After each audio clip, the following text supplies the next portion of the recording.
This was, by far, the sleaziest place we'd stopped for supplies, at least while I'd been part of the crew. For all I knew, the upstanding little courier starship had visited some real dives under previous leadership, but Captain Sunlight was both respectable and smart. I wondered whose idea it was to stop at this freewheeling anarchy market, set up on an asteroid that somebody had installed a gravity generator on.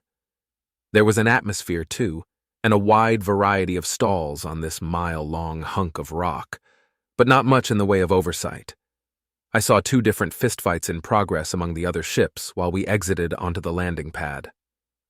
"Okay," announced Captain Sunlight, standing as tall as she could, which wasn't much, lizardy little thing that she was, but she looked dignified. "Mimi, Blip, and Blop, come with me. Trilly, take 1 or 2 others with you. Anyone else object to staying to guard the ship?" There was a hearty chorus of no's. G turned a faceted eye on the pair of bystanders walking a little too close, clicking his pincher arms at them until they scooted away. In the distance, something that looked like fireworks colored the sky. A polite claw tapped my elbow. "Want to come with?"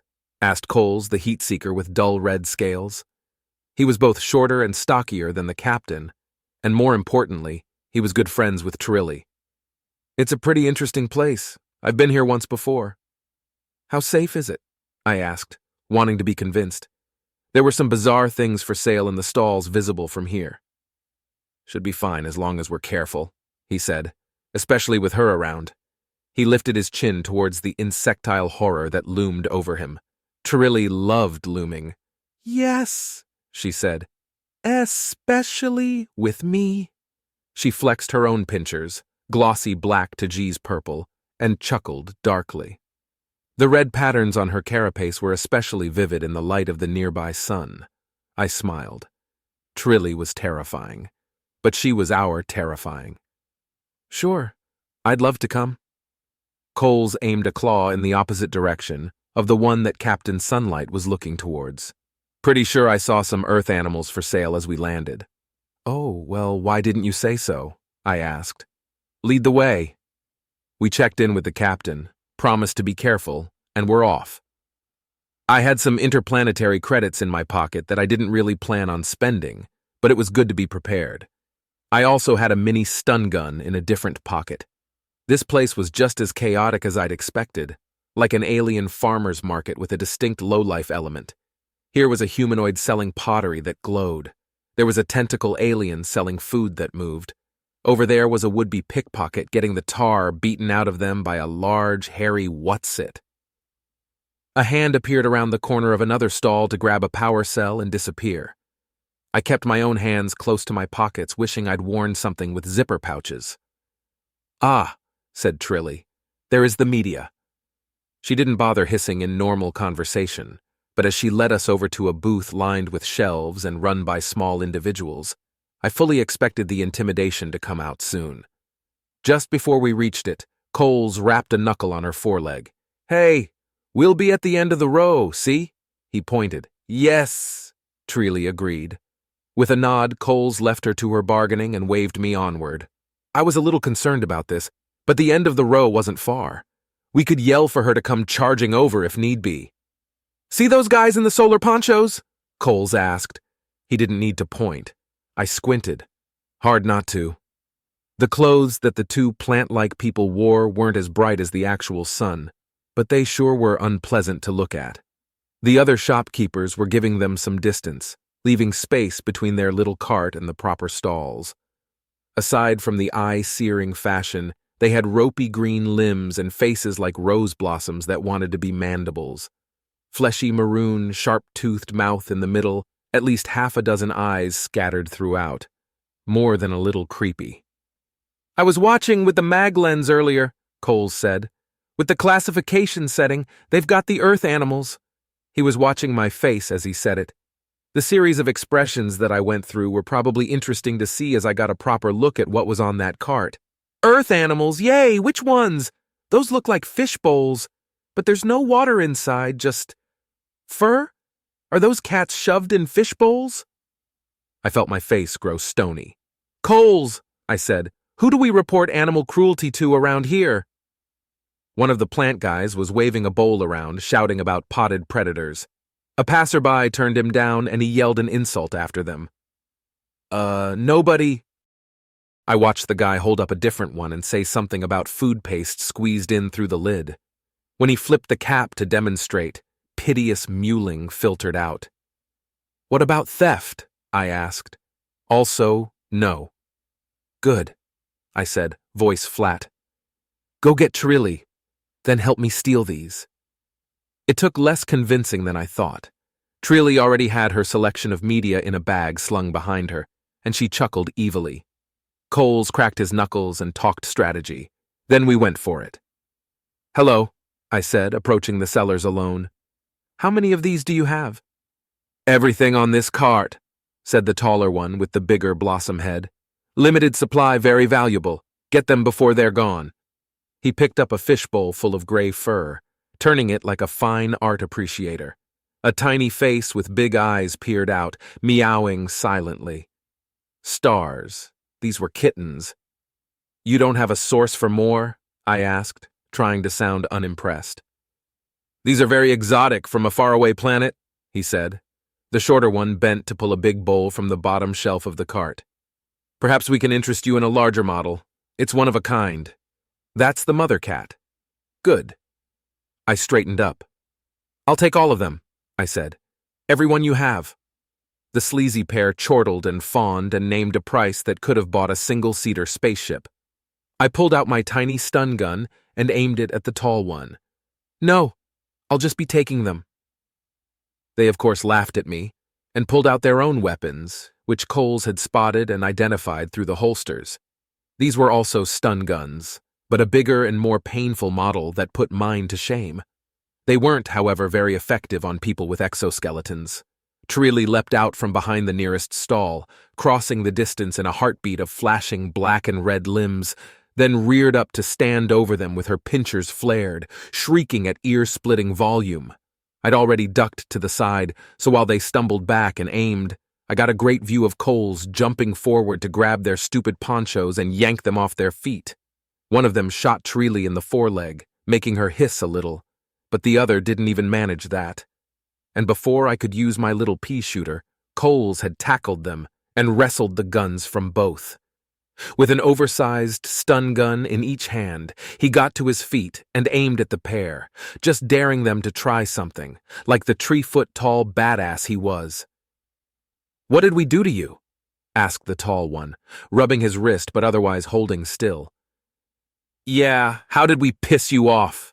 The smaller one demanded, eyes locked on Trilly. I stepped forward with anger in my voice. You didn't offend either of them, I said. You offended me. At their baffled silence, I continued. Where did you get these animals? And what makes you think it's okay to keep them contained like that? They both answered at once, and neither was terribly helpful. Some space trader somewhere. They didn't even know where the cats were from. They're from my planet, I informed them. And they should never be treated like this. Any human can tell you that. Their answer was just mumbling that sounded like, yeah, okay. Have you ever met a human before? I asked, stepping closer. I leaned in. My people eat things that look like you. They held very still and didn't object when Trilly pulled their cart away. Coles stepped back to follow, stun gun still aimed. I put mine back in my pocket and gave them a final glare. Do not try this again, I said, or I will know. I turned on my heel and followed Trilly, with Coles bringing up the rear. He kept the guns. Shopkeepers and bystanders watched in curiosity, but none seemed particularly bothered by any of that. I heard what sounded distinctly like laughter. As we walked away, the hustle and bustle that had quieted a bit gradually resumed its normal volume. I took the cart handle from Trilly. Thank you both. Trilly chuckled. My pleasure. Yeah, happy to help, Coles said, moving up to walk alongside. He looked over the half-dozen bowls that were rattling a bit, though I tried to pull the janky cart smoothly. When you said you'd know, I held my chin up. As far as they can tell, I will, I said. Any psychic abilities on the part of humans is for them to worry about. Coles laughed quietly and found the safety settings for the stun guns, saying nothing. We got the cart into the ship without any objection from the crewmates we passed, though there was a fair amount of curiosity. Trilly and Coles stopped to tell the story in the lounge while I made a beeline for the medbay. "I require use of your scanners," I told Eggskin, who was understandably surprised. But at the sight of the cats, they wasted no time in bringing out everything required for a full checkup. I made sure to scan for contagion first, cart and all. I certainly didn't trust those sleazeballs to be sanitary. "All clear," Eggskin said.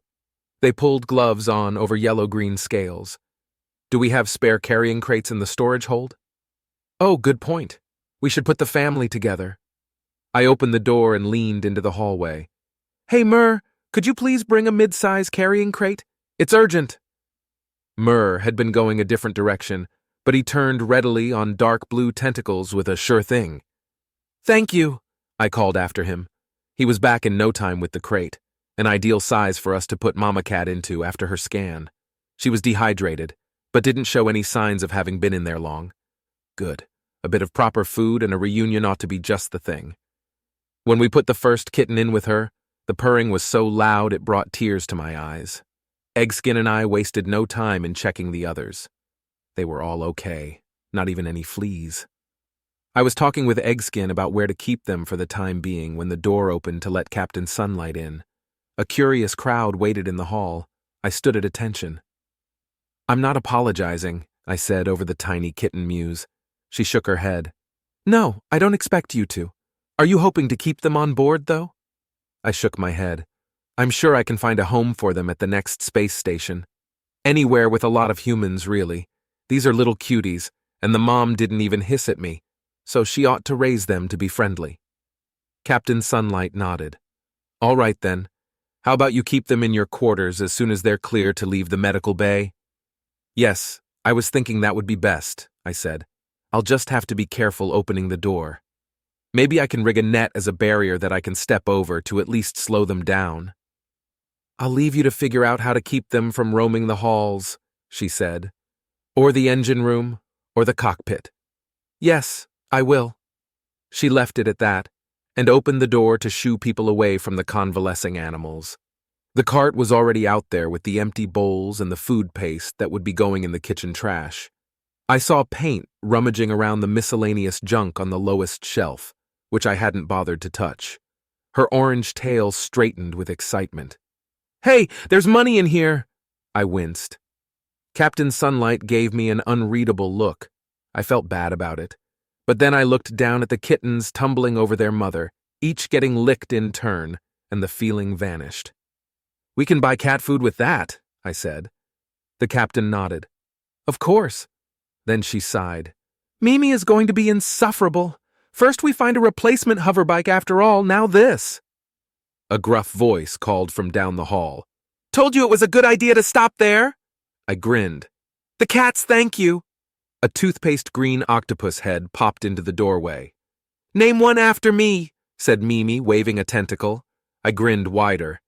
"I think that's a great name for a cat."